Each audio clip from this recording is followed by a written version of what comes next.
Here to see Commander Aldine, I take it. This way, please.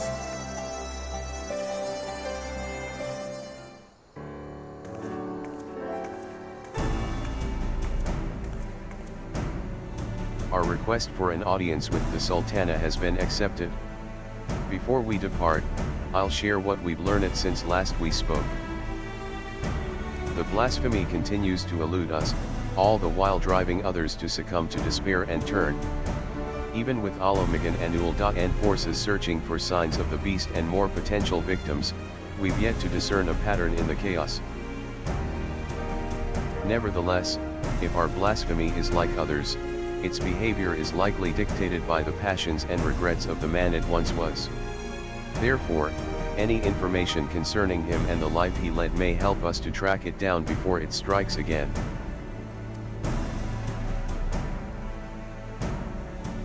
We don't want people to shun the families of the skulls any more than they already are, but the fact remains that the vast majority of the beasts have been born from them. They're the ones at greatest risk of turning, without question.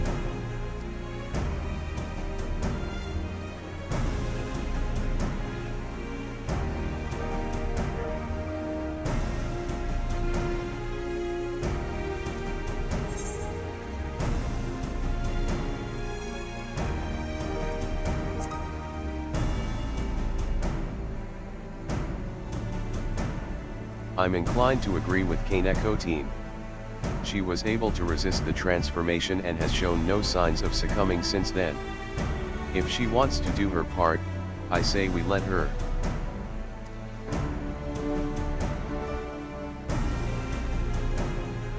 If only I could go in her stead.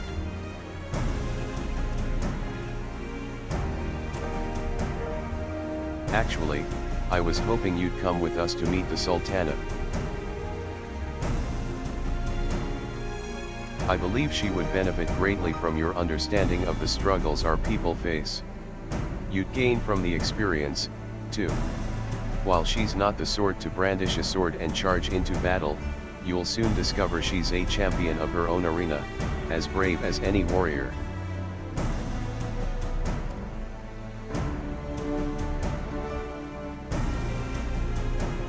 I doubt she'd have much to learn from the likes of me, but it would be an honor to make her acquaintance. Bald and I will go on ahead and wait for you in the hustings strip. We'll see you anon.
That new maidservant?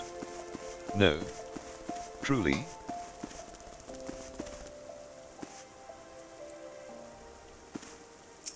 I only let her out of my sight for a moment. It's the first time I've been back here since I discharged myself from the infirmary, without telling anybody, mind. I must remember to stop by and offer my thanks, and an apology. Master Papashan was just telling us that Nanamo, or should I say Lady Lilira, has gone on another of her jaunts about the city. Though it is not my place to question her grace judgment, I do wish she had consulted me before running off on her own. And perhaps I'm overthinking it, but it's unlike her to keep guests waiting. If I may say so, sir, with blasphemies appearing throughout the land, it's a dangerous time to be going for a stroll. I suspect that may be the very reason. She wishes to see for herself how the citizenry fare in these trying times. Even so, it's downright reckless. We'll find her, though. No, I couldn't possibly allow such esteemed guests to. Come now. We might be here on official business, but we're old friends. And as you may remember, I've a knack for tracking down errant sultanas. Some might say that knack is a rather charitable, I should be glad of the assistance. I'll take a look around here. Quizzing the locals will give me an opportunity to learn of recent goings-on in Uldar, too. Well then, there's no time like the present. Fear not, with me on the case, this'll be over before you know it.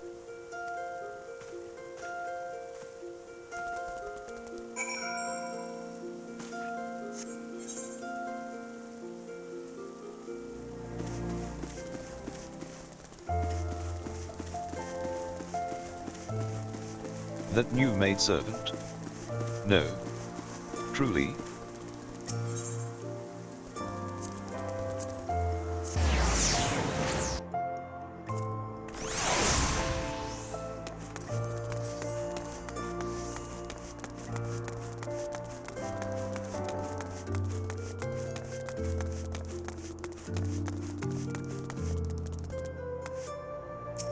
It's been some time since I last combed these streets for young Lilira. As a matter of fact, Papa Shan and I would compete to see which of us could find her first. As I recall, most of the contests ended in my favor. The trick, you see, is to look past the disguise and pay attention to the gestures and mannerisms, the tiniest movement that might give her away. Come, I'll show you how it's done. Follow Raubahn's lead and try not to fall behind. Follow my lead.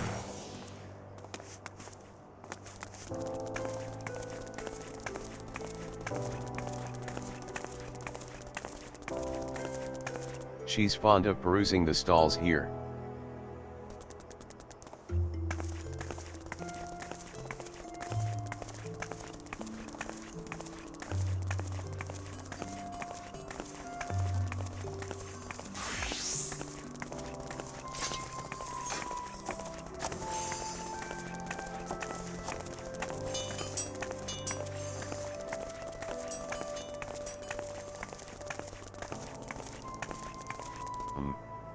If she's not here, where could she be?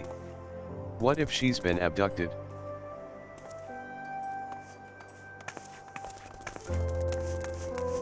Four found dead on Pearl Lane. Accident or foul play? Read it here. In one of these pots? Perhaps not. I've never known her to be this elusive.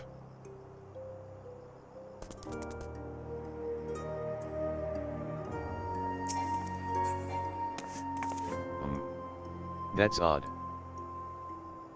I've tried all her usual haunts, so unless she's hiding inside a barrel or something equally nonsensical, she must be elsewhere.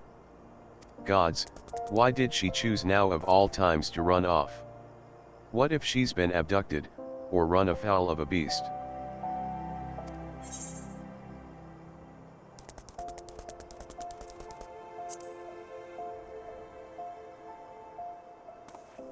You're right, I know, but it's hard not to worry. Where could she be? Come to think of it, something Papa Shan said caught my ear. He thought Nanamo went on this excursion because of the emergence of the blasphemy and the beasts. To better understand how her people are coping with the situation. If so, she'd be driven to seek out the most desperate and destitute. Pearl Lane, then. Might I ask you to lead the way? I'll admit, my ability to track missing persons may have dulled somewhat.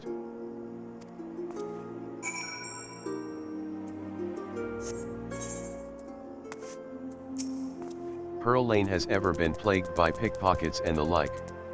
I'll watch your back, so go ahead and give the search for Lilira your full attention. Raubahn is now accompanying you. Keep him at your side in order to proceed with quest objectives. You can leave Raubahn behind by entering a different area, or by speaking with him and selecting the option to part ways. If you wish to have Raubahn join you again, return and speak with him at the original location.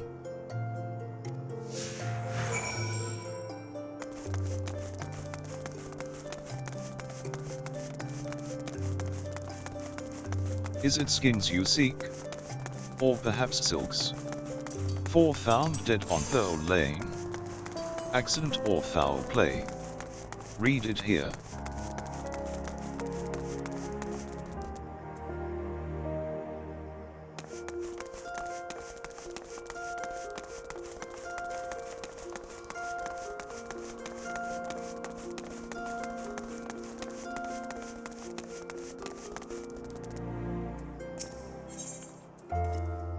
While it may not be immediately obvious, conditions here have improved considerably of late. Her Grace continues to support the rebuilding efforts in Girabanya, which has led to the creation of jobs for many of the locals, both here and on the other side of Baelsar's wall.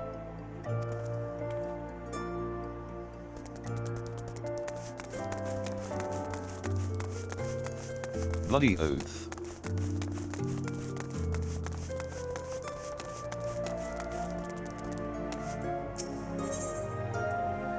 In every society, there are the haves and the have-nots, and seldom is this divide more sorely felt than here in Ul'dah. Many of the young and able-bodied work for Lolorito as guards, though he earns more in an afternoon than most will in a lifetime.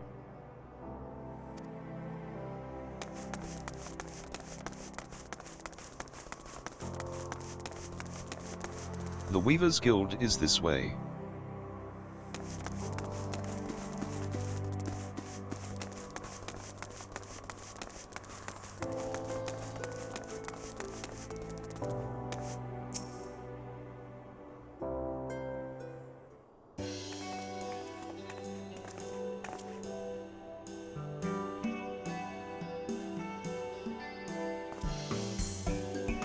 Nana, ahem.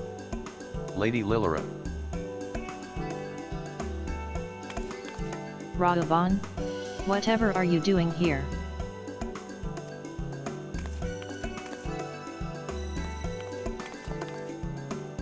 And K'nekotein, too. While I am glad to see you both, our meeting is not yet due to commence for several bells. What is the meaning of this? We were worried, and with good reason. These are far too dangerous times to be roaming about alone, Your Grace. Ha ha ha. Some things never change. But I assure you, I am quite capable of looking after myself, in my own city of all places. More importantly, I wished to observe firsthand how the people have been faring of late, that I might be better prepared to participate in our discussion later. But I have finished, you will be comforted to hear. Then pray allow us to escort you to more amenable surroundings. Would you care to ride on my shoulder? Certainly not. You have already attracted more than enough attention.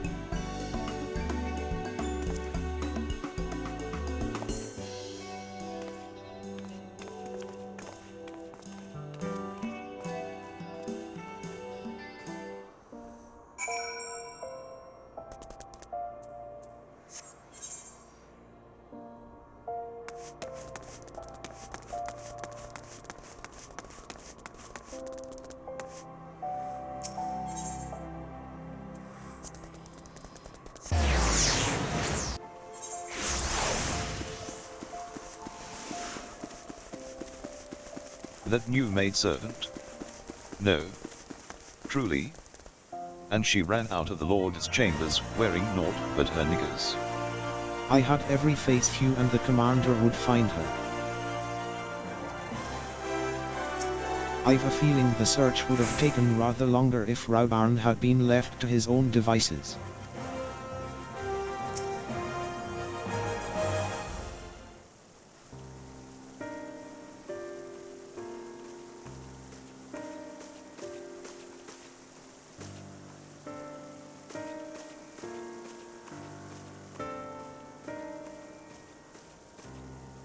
I thank you all for making the journey here during these difficult times. And it is my pleasure to properly make your acquaintance. On behalf of the people of Eorzea, allow me to express my sincerest gratitude for your continued dedication to our cause. With respect, Your Grace, I'm just a soldier. Was a soldier. Still, I say. Commander Alden would not make such a distinction, and neither will I. You yet serve your people, and have provided solace to many of Ala Mhigo's most vulnerable. If we are to deal with this threat, we must forearm ourselves with knowledge. I understand you come bearing information regarding the blasphemy and its victims? We have indeed.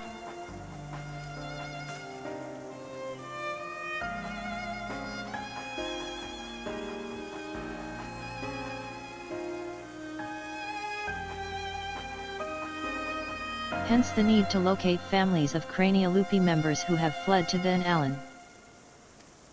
There is no end to the struggles faced by Ala Mhigan refugees, and those who once pledged allegiance to the Empire are no exception. But rest assured that irrespective of their pasts, all will be treated with an even hand. All will be afforded such aid as I am able to provide.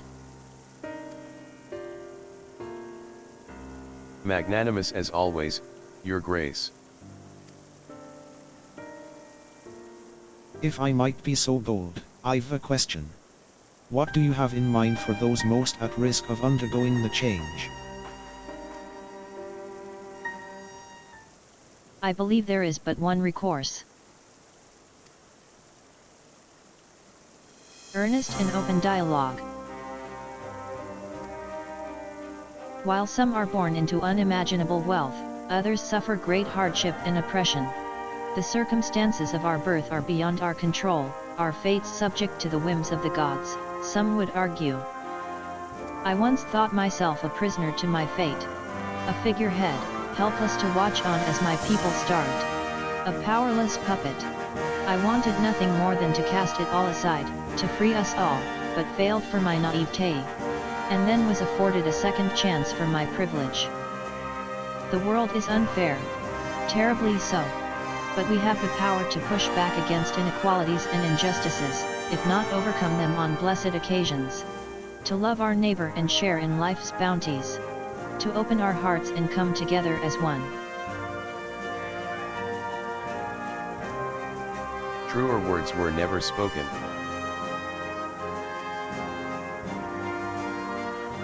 But without the support of the people, such words are naught but vain platitudes. Thankfully, my recent attempts to make inroads with the monetarists have met with some success.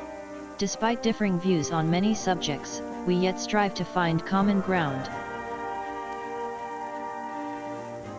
Common ground.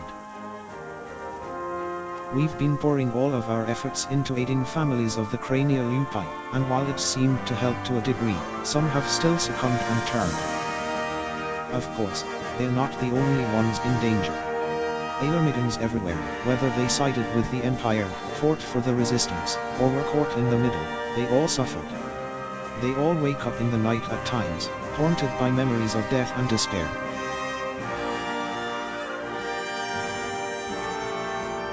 We know what can happen if those feelings are left to fester. The legacy of the imperial occupation will not soon be forgotten.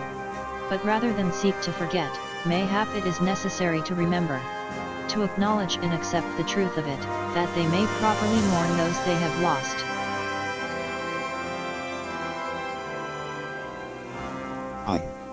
A remembrance. I propose we hold a memorial ceremony for those who died during the war. Everyone, no matter who they were or what they did. Let them be loved, let them be hated, but above all, let them be remembered, and in the remembering of the dead, in their honor and their sin, we the living of Ala Mhigo may yet find a sliver of common ground. It's a noble sentiment, but bringing together people who have reason to distrust one another and risk inflaming tensions could be a recipe for disaster. Then again, We can't keep ignoring the merit in the room and do nothing to address the situation. As long as we leave it to the individuals to decide whether or not to attend the ceremony, I think it's worth a try. Organizing an event of this scale will require a great deal of effort, so I offer my full support. Once you know what's needed, come to me, and we'll put the plan into action. Obviously, some will balk at the idea, which is perfectly understandable, so I'll be listening to their opinions as well. After all, we want it to be a ceremony that brings Ala Mhigans together.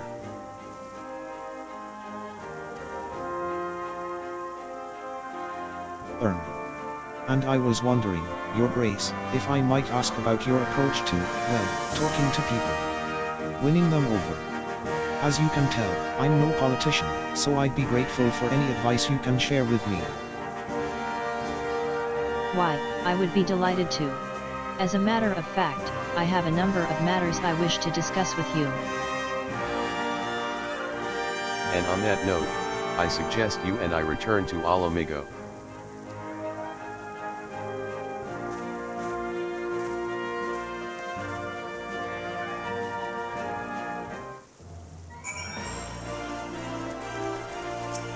To see the Sultana grow to become such a capable and compassionate leader, it brings a tear to my eye. Hi. Wonder what Avar and Wally would say if I could tell them I had a chat with the Sultana. I can hardly believe it myself.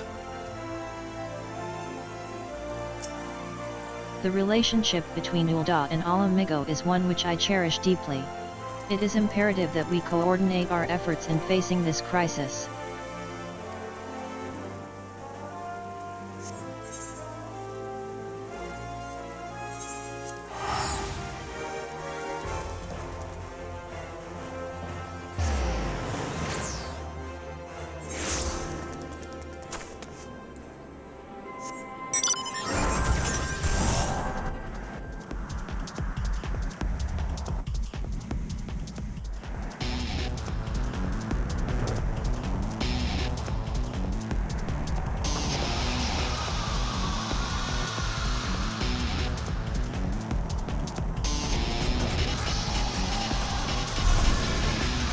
Yeah.